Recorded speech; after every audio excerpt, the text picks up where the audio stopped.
Harlem is disappearing by 1,000 cuts through soaring rents, confiscation of land, and mass displacement. This is not just a Harlem problem, this is a citywide issue, especially in working class African American communities. Between 2000 and 2020, approximately 200,000 black residents left New York City, explaining the identity crisis in many neighborhoods. The black home ownership rate in New York City is roughly 27%. African American displacement in Harlem started off slowly in the 1940s when Columbia University encouraged 13 prestigious religious and educational institutions to form Morningside Heights Incorporated in an effort to buy land to exclude African Americans from locating to Morningside Heights. In the 1950s, Harlem faced a very dark period. However, the residents came together to petition Governor Rockefeller to create an Uptown Development Agency, which gave birth to the Harlem Urban Development Corporation. HUDC was supported by Governors Malcolm Wilson, Hugh Carey, and Mario Cuomo. HUDC led a redevelopment effort that saved Harlem. However, in 1995, former Governor George Pataki shut down the agency and awarded a primary development site in the community on Lenox Avenue and 125th Street to a member of the Real Estate Board of New York. Harlem lost its primary development site and its gatekeeper. Ever since this period, Harlem has been under economic attack, leading to the displacement of our residents.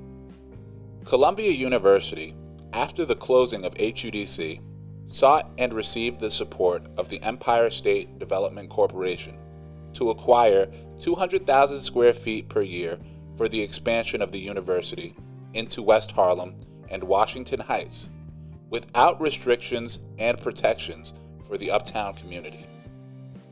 When Michael Bloomberg was elected mayor, he rezoned 40% of the land in NYC. These rezonings created Billionaires Row and economically reshuffled the entire city's population.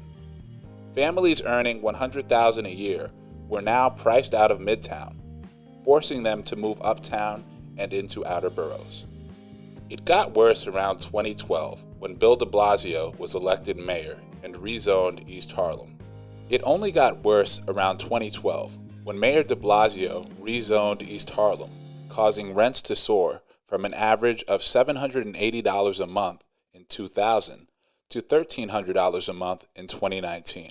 Presently, the average rent for a one-bedroom apartment in Central Harlem is $2,459 per month. At 30% of income for rent, this means families would have to earn close to $100,000 a year and increasing. Harlem, between 2010 and 2020, lost 5,000 black residents while gaining 9,000 new white tenants. The iconic Lenox Avenue, described by Langston Hughes as Harlem's heartbeat in the poem Jukebox Love Song, is in jeopardy of losing its cultural appeal due to soaring rents, mass displacement, and proposals for various major market rate development projects.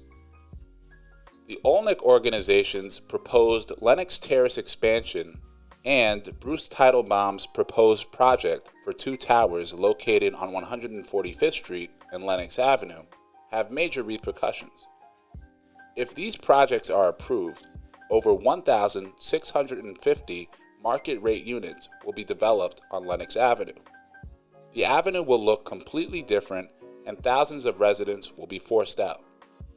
This will endanger the 6-story buildings that line the avenue from 110th Street to 145th Street. Governor Hochul has the opportunity to offer Harlem residents and New Yorkers hope by creating workforce housing with the redevelopment of Lincoln Penitentiary located at 110th Street. Presently, the income levels of the housing component start at $56,000 a year.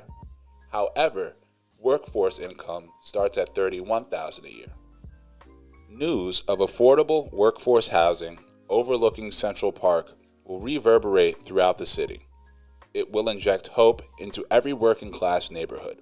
This is the reason the conversion of the Lincoln Penitentiary into workforce housing was included in the attached Save Harlem Ask. 1. Prioritize the 125th Street Pier area, Dyckman Waterfront, and connecting entertainment ferry for infrastructure funding. 2. Redevelop the vacant Lincoln Penitentiary facility into workforce housing. 3. Modify the Columbia University General Project Plan to halt unlimited confiscation of land. And lastly, 4.